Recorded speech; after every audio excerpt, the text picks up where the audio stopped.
ಬಾಳೆಂದರೆ ಪ್ರಣಯಾನುಭಾವ ಕವಿತೆ ಆತ್ಮಾನುಸಂಧಾನ ನೆನಪೆಂದರೆ ಮಳೆ ಬೀಳ ಛಾಯೆ ನನ್ನೆದೆಯ ಬಾಂದಳದೆ ನನ್ನೆದೆಯ ಬಾಂದಳದೆ ಚಿತ್ತಾರ ಬರೆದವಳೆ ಸುತ್ತೇಳು ಲೋಕದಲ್ಲಿ ಮತ್ತೆಲ್ಲೂ ಸಿಗದವಳು ನನ್ನೊಳಗೆ ಹಾಡಾಗಿ ಹರಿದವಳೇ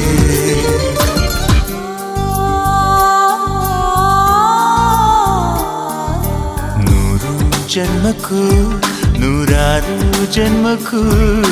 ನೂರು ಜನ್ಮಕ್ಕೂ ನೂರಾರು ಜನ್ಮಕ್ಕೂ ಒಲವಾಧಾರೆಯೇ ಒಲಿದೊಲಿದು ಬಾರಲೆ ನನ್ನ ಆತ್ಮ ನನ್ನ